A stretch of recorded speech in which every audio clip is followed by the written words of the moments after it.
श्री शिवाय नमस्तुभ्यम। हर हर महादेव। आज 3 अक्टूबर नंदगांव जिला नासिक महाराष्ट्र में शिव महापुराण कथा आज पूर्ण हो चुकी है। 7वें दिवसीय की कथा आज पूर्ण हो चुकी है। यह कथा 7 दिवसीय थी। 26 सितंबर से 2 अक्टूबर तक थी ये कथा, जो कि आज 2 अक्टूबर को आज कथा पूर्ण हो चुकी है। ये कथा 1 बजे से 4 बजे तक आस्था चैनल यूट्यूब के माध्यम से देख सकते थे, की जा सकती थी। आज की कथा बहुत ही रोचक जानकारियों से भरपूर थी। आज अंतिम दिन की कथा में एक नई और विशेष जानकारी गुरुजी ने दिए हैं, जो कि आप नवरात्रि के किसी भी दिन आप ये उपाय कर सकते हैं। कल कलश स्थापना पहले दिन की शुरुआत है। आज की कथा में गुरुजी ने यही उपाय बताए, जो कि वीडियो के अंत तक में आपको इस उपाय को बताएंगे। और कल के दिन किए जाने वाले विशेष उपाय वीडियो के माध्यम से करके भी दिखाएंगे। गुरुजी के द्वारा किए हुए वीडियो आपको दिखाएंगे, तो इस उपाय को आप अवश्य करें। वीडियो के अंत तक बने रहें। सबसे पहले गुरुजी कथा के सबसे पहले गुरुजी बोले हैं, इसलिए गुरुजी कहते हैं महादेव मेरे भोलेनाथ कभी नहीं कहते कि अपना दुकान मकान छोड़ के मेरे भक्ति में रहो।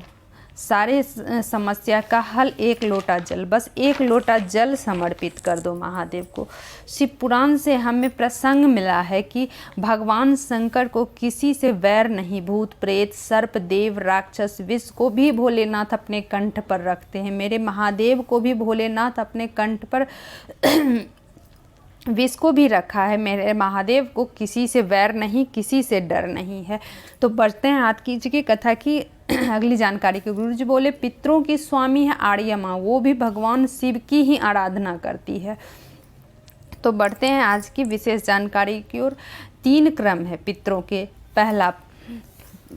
पहला है पितृ जो पूर्ण तरह से तृप्त होकर अपनी पूर्ण आयु जी कर जो मरते हैं, उन्हें पितृ कहते हैं। दूसरा है आहूत, माता के गर्भ में जो बच्चा मर जाता है उसे आहूत कहते हैं। जन्म के बाद भी विवाह से पहले जो कुंवारे अवस्था में मरते हैं वो भी होते हैं आहूत। तीसरी अवस्था है जो है पितृ और आहूत के बीच वाला, जिसका अकाल मृत्यु किसी एक्सीडेंट में मर गया हो, विष पी के मर गया हो या नदी तालाब में डूब के मर गया हो, तो उसी को तीसरा अवस्था उसे कहते हैं। भगवान शंकर शिवलिंग है जो जलाधारी है।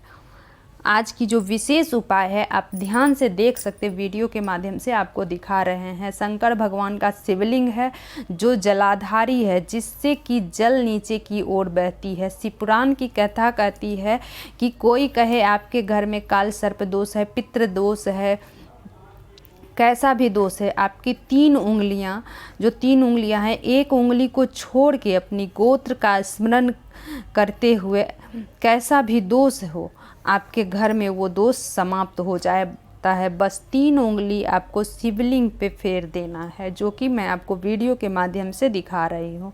बढ़ते हैं आज की कथा की अगली जानकारी के। 2 तरह के व्यक्ति होते हैं, एक होता है अस्त व्यस्त और दूसरा होता है व्यस्त। अस्त व्यस्त का मतलब है कि उसका समय, उसका क्रम ठीक नहीं है, उसको 1 मिनट का भी समय नहीं मिलता है। दूसरा है व्यस्त, जो कि थोड़ा भी समय निकाल के थोड़ा समय भगवान को देता है, महादेव को देता है, अपने परिवार को देता है समय, उसे कहते हैं व्यस्त।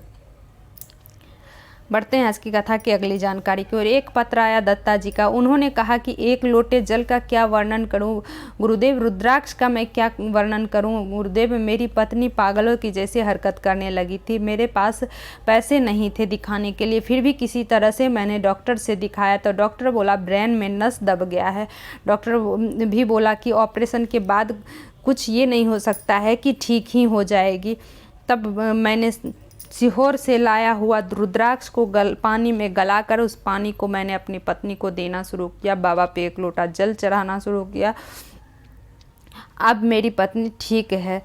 उसी का आभार व्यक्त करने मैं इस कथा पंडाल में आया हूँ। बढ़ते हैं आज की कथा की अगली जानकारी। कल से कलश स्थापना है, यानी कि कल नवरात्रि शुरू होने वाली है। जिसके घर में रोग दुख तकलीफ धन संपदा की कमी हो, 9 दिन में किसी भी एक दिन इस उपाय को कर सकते हैं। आपको करना क्या है, 1 लोटा पानी 1 कलश में जल भर कर रख लीजिए। रात में ये जल आपको कलश में भर के रात में रखना है। रात भर उस कलश को आपको रखना है। कुछ जिसमें अपने पानी भर के रखा है उस कलश को रात भर रख देना है। फिर सुबह उस कलश में उस जल में एक बेलपत्र डाल के नीम के पेड़ के नीचे डालना है। इस 9 दिन में सारी विद्याएं, सारी देवी, सारी शक्तियाँ उस नीम के पेड़ के नीचे विराजमान रहती हैं। उस जल को पूरे घर में घुमाकर, जल में एक बेलपत्री डालकर पूरे घर में घुमाकर नीम के पेड़ के नीचे डाल देना है। घर में भय लगना बंद हो जाएगा, रोग दुख समाप्त हो जाएगा, धन संपदा की कमी नहीं रहेगी। बढ़ते हैं आज की कथा की अगली जानकारी को। एक पत्र आया राजकुमार जी का। 2 साल से मैं गुरुजी MPSC की तैयारी कर रहा था, नहीं रहा था। मैं बहुत परेशान हो गया था गुरुदेव, मेरा कुछ भी नहीं हो रहा था। मैं 29 सितंबर जो कि अभी की कथा जो कि गुरुदेव की चल रही थी आज पूर्ण हो चुकी है, उस कथा का बात है। 29 सितंबर 2024 को नंदगांव में जो कथा चल रही है उसी कथा में सुना, आपने बताया एक बेलपत्र पर एक दुर्वा रखकर उस पर घी लगाकर अशोक सुंदरी को समर्पित कर दे तो नौकरी लग जाता है। गुरुदेव मैंने वही किया और जो मैंने फॉर्म भरा रखा था आज उसका रिजल्ट आ गया है। उसी का धन्यवाद देने में आज कथा पंडाल में आया हूँ। बढ़ते हैं आज की कथा की अगली जानकारी की ओर। एक पत्र आया सविता जी का। मैं भोले बाबा का क्या गुणगान करूं गुरुदेव। 2020 में मैंने ज़मीन बेची थी, जो पैसा मिला था वो एक व्यक्ति को दे दिए थे, वो लेके भाग गया था। मेरे पति इतने डिप्रेशन में चले गए थे कि मरने के लिए भी तैयार हो गए थे। तब पहली बार आपकी कथा सुनी टीवी पर। दोनों पति पत्नी आसन लगाकर बाबा को आपकी कथा सुनी और बाबा को जल चढ़ाना प्रारंभ किया। मेरा पति रोता था और बाबा से बस यही बोलता था, अब मैं क्या करूं मेरे बाबा, मेरे भोलेनाथ, बस आप ही एक सहारा हो। तब मैंने कहा कि मैं अपनी मकान को गिरवी रख देती हूँ, फिर इससे कुछ बिजनेस शुरू करेंगे।